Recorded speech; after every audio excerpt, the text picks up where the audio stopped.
உன் சொந்த தகப்பன் தன்னுடைய பொறுப்பை, தன் கட்சி பொறுப்பை உனக்கே கொடுக்க மாட்டேன்னு சொல்லிட்டு செத்ததுக்கு அப்புறம் தானே உங்களுக்கு கிடைச்சது.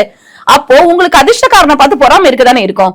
அவர் வெறும் எடப்பாடி அவர்கள் வெறும் அதிர்ஷ்டத்தால் உருவானவர் இல்லை. அவருடைய கடின உழைப்பு, கட்சிக்காக அவர் செய்த தியாகங்கள் எத்தனையோ இருக்கிறது.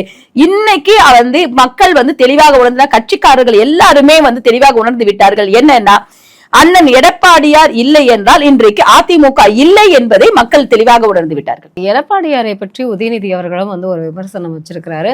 10 தோல்வி பழனிசாமி அப்படிங்கிற அந்த பேரை எடுத்துட்டு புது பட்ட பேர், அதாவது மொத்த தோல்வி பழனிசாமியை வீட்டுக்கு அனுப்புவதே என்னுடைய கொள்கை. இவருடைய கொள்கையை குறிக்கோள் எல்லாம் எல்லாருக்கும் தெரியுங்க. இவரை பத்தி நம்ம பர்சனலா எல்லாம் பேசக்கூடாதுன்ற வார்த்தையினால நம்ம பேசாம இருக்கோமே ஒழிய, உதயநிதி ஸ்டாலின் என்பவர் யாரு, என்ன, ஏது, அவர்கள் பேசின வார்த்தைகள், என் அப்பா அரசியலில் இருந்தால் நானும் அரசியலில் வர வேண்டும் என்று ஏதாவது இருக்கிறதா?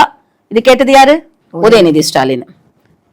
நான் என் தகப்பனின் பின் இருந்து வந்தேன், ஆனால் எனக்கு பின் என் மகன் வர வேண்டியது தேவையில்லை, அவர் எந்த துறையில் சென்றாரோ அந்த துறையில் செல்லலாம் சொன்னது யாரு? ஸ்டாலின். முத்துவேல் கருணாநிதி ஸ்டாலின் அவர்கள் கூறினார்கள்.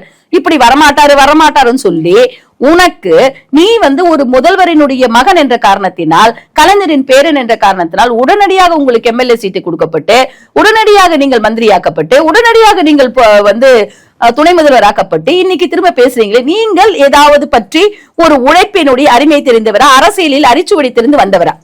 அப்போ இவர்கள் எடப்பாடி அவர்களை பற்றி பேசக்கூடாது. இவர்களுடைய தகப்பனாரே மு க ஸ்டாலின் அவர்களே தன்னுடைய முதல் தேர்தலில் தோற்றாரா இல்லையா?